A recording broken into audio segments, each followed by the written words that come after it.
Wala sa pay grade ko yun, ma'am. Tagalogin na natin. Sabihin nyo kung saan siya dalahin. The hard way. Tang ina ka. The hard way is for me to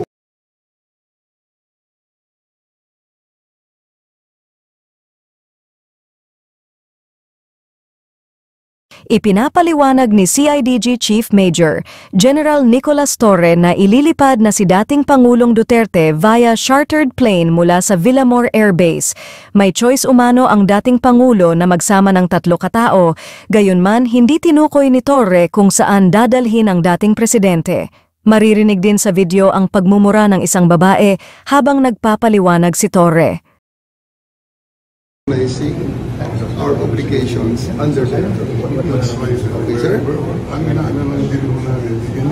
Sir, ganito. Ito na ang sinasabi ko, sir, na we can do this the hard way. We can do this the easy way. The easy way, sir, is for you to choose 3 people to accompany PR to the plane. May bus dyan. And he's going to the plane. Okay, sir. The hard way. What plane is this, sir? Chartered flight. Chartered flight from? Okay.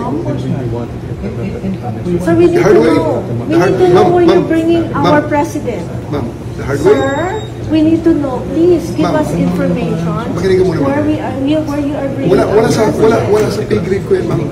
Tagalogin na natin. Sabihin nyo kung saan siya dalahin. The hard way. Tang ina ka. The hard way is for me to for detention and the basis for detention. So, what is the law and what is the crime that I committed? Show to me now the legal basis for my being here. As apparently I was brought here not of my own volition.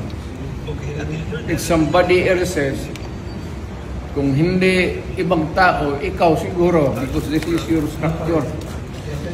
So you have to answer now for the deprivation of liberty.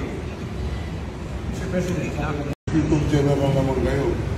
Alam na ba na hindi man lang siya na-serve kung anong kaso kung pinacharge sa kanya ngayon? Hindi niya alam. No? Kahit na PI man lang. Alam na kami yung charge sa kanya, nasa dyaryo lang.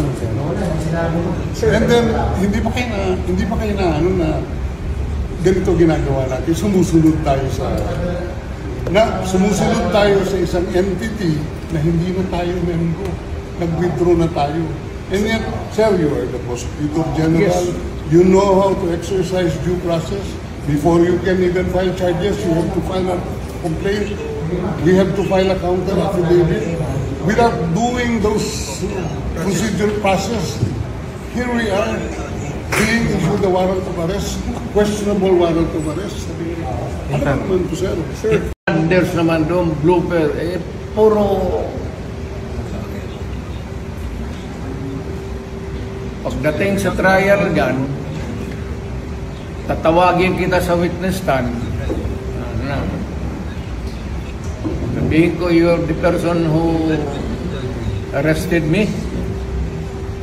May I know the reason why? Have you read the documents?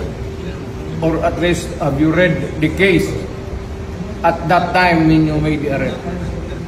So that you would be guided to what you should know.